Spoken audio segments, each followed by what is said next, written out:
కొన్ని సంవత్సరాలుగా మా నాన్న వల్ల లోపల పేరుకుపోయిన భయాలన్నీ ఒక చిన్న పిట్ట కథ చెప్పి అలా తీసేశాడు.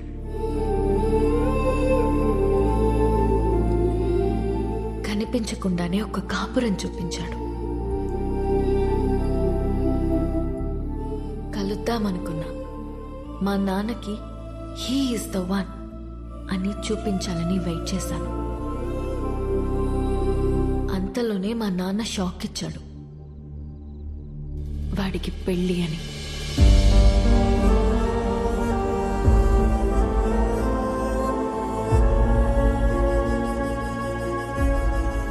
ఎప్పుడూ లేనిది నా కళ్ళల్లో కన్నీళ్లు. వాడు నన్ను మోసం చేశాడని కాదు, ఎప్పుడో నేనన్న మాట పట్టుకుని వాడు నా కోసం వచ్చాడా? నా కోసం ఒకడు పుట్టుంటాడు అనుకున్నాను, కానీ నా మాటల్లోంచి ఒకడు పుట్టొచ్చాడా? పడిపోతున్న నన్ను నిలబెట్టడం కోసం అంత తాపత్రయపడ్డా? హోల్డ్ యువర్ స్మైల్ అన్నాడు. నా కోసం తన ఫ్యామిలీని ఒప్పించాలని ఒంటరిగా కష్టపడుతున్నాడా? వాడి గురించి తలుచుకుంటుంటే ఇప్పుడు కూడా కన్నీళ్ళు ఆగట్లేదు.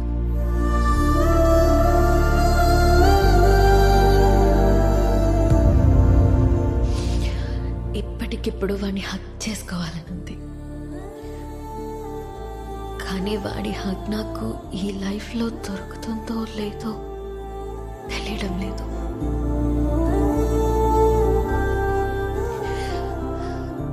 కథ మధ్యలో ఆపేస్తున్నందుకు క్షమించండి.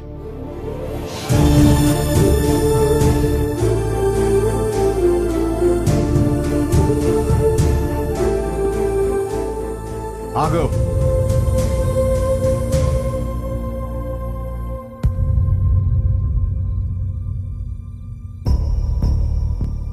ఆగాను.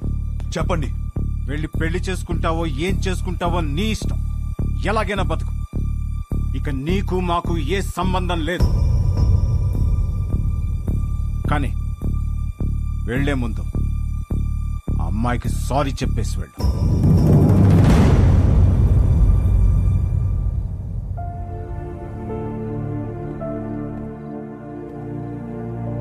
చూడు మేఘా, నీకు సారీ చెప్పాలా లేదా విభాని ఎందుకు పెళ్లి చేసుకోవాలి తెలియాలా? ఆల్రెడీ విభా నన్ను కలిసి అంతా నాకు చెప్పింది. నాకంతా అర్థమైంది, అందుకే తనని పిలిచాను. కానీ అంకుల్, మీకే హర్ష అంటే ఏంటో ఇంకా అర్థం కాలేదనుకుంటా. ఎగ్జాక్ట్లీ. ఆ రోజు మీ అందరికీ అర్థమయ్యేలా చెప్దాం అనుకున్నాను, కానీ పక్కన అమ్మాయి లేదు రాదు అన్నారు. ఇవాళ అమ్మాయి వచ్చింది. ఇవాళ కూడా చెప్పకుండా వెళ్ళిపోమంటారేంటి నాకు అర్థం కాదు.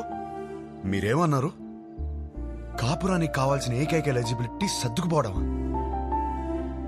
ఇంకొకటి ఉంది నాన్న.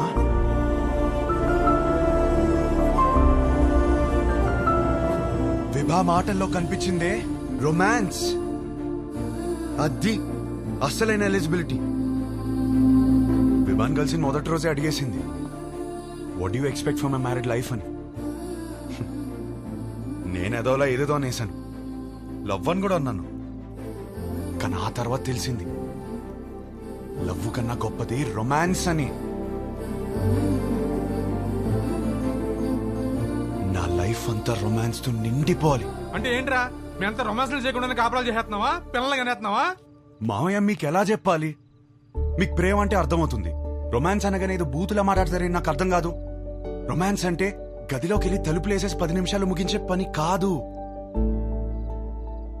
రొమాన్స్ అంటే ప్రేమని చూపించడం. ప్రతి ఒక్కళ్ళు ప్రేమిస్తున్నానని చెప్పేవాళ్లే, కానీ ఎంతమంది ఆ ప్రేమను చూపిస్తున్నారు? ఎరా, ఎవరు చూపించట్లేదని ఎట్లా అంటావు? మేము చూపిస్తున్నాం ఇక్కడ. ఏంటి సార్ ఎలా చూపించారు? గిఫ్ట్ తెచ్చి తీసుకో అని టేబుల్ మీద పడేశారు, అలానా? కాస్ట్లీ గిఫ్ట్ ఇచ్చారని మీరు పొంగిపోవడం కాదు సార్. దగ్గరికి వెళ్ళి ఆవిడ పొంగిపోయేలా ఇవ్వటంలో ఉంది ప్రేమను చూపించటం. అప్పుడు 10 రూపాయలు గిఫ్ట్ ఇచ్చినా సరిపోతుంది. పెద్దవాళ్ళతో ఏంట్రా ఆ మాటలు? మాకు ఆ మాత్రం తెలీదా? మొగుడు పక్కనున్నంతసేపు కోట్లు సంపాదించు, లగ్జరీ కావాలంటారు. సంపాదించడానికి వెళ్తే నువ్వు పక్కన లేవంటారు. కాస్త ప్రేమని చూపించడం తెలిస్తే రెండిట్లో ఏదో లగ్జరీ అని తెలుస్తుంది కదా. లేదా అన్ని ఒకరి దగ్గర దొరకవని స్టేట్మెంట్లు ఇస్తారు. ఒకరి దగ్గర దొరకకపోతే ఇంకెక్కడ దొరకదు సార్. ఇద్దరు సంతోషంగా ఉండాలని పెళ్లి చేసుకుని ఒకరినొకరు బాధ పెట్టుకుంటున్నారు. ఆ బాధని ఎలా తీర్చాలని నేర్పించకుండా సర్దుకుపో అంటుంటే ఎలాగో బ్రతికి చావు అన్నట్టుంది నాకు. నాకు అలా పక్కనే బ్రతకాలని లేదు నాన్న. నాకు నా వైఫ్తో చాలా అంటే చాలా దగ్గరగా బ్రతకాలనుంది. అలా బ్రతకాలని తెలిసిన అమ్మాయి విభా. కాపురం పాత పడకుండా ఫ్రెష్ గా ఉండాలంటే ఒక గ్రేట్ రొమాన్స్ కావాలని తెలిసిన అమ్మాయి విభా.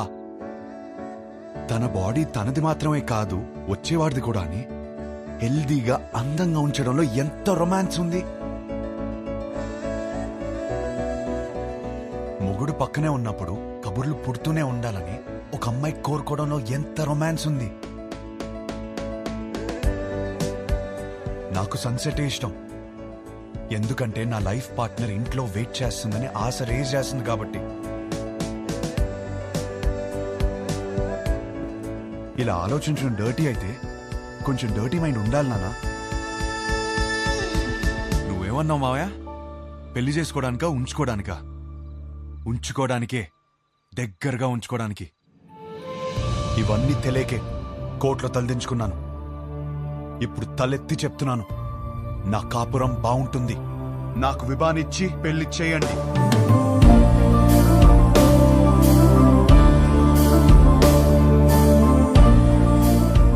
కాలు పట్టుకుని ఒప్పిస్తాడనుకుంటే మెడపట్టేసుకున్నాడేమిటి?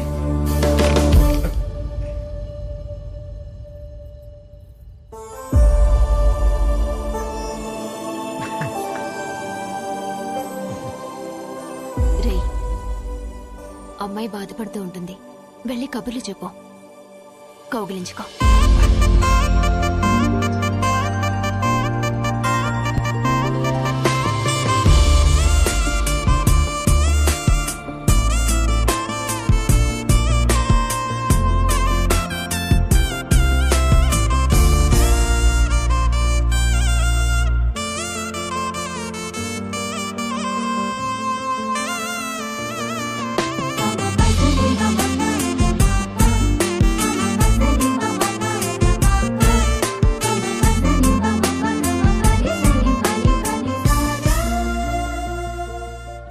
కౌగిలించుకోమంది, ఇంకా కబుర్లు చెప్పుకోమంది.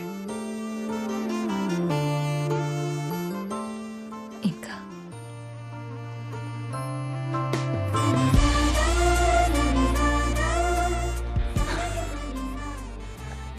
నీతో కనీసం 25,000 మీల్స్ కలిసి తినాలి.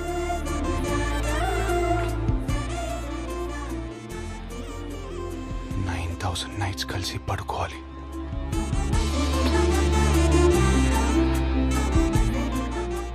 కొన్ని వందల వెకేషన్కి వెళ్ళాలి. అన్నిటికీ మించి కొన్ని లక్షల కబుర్లు చెప్పుకోవాలి.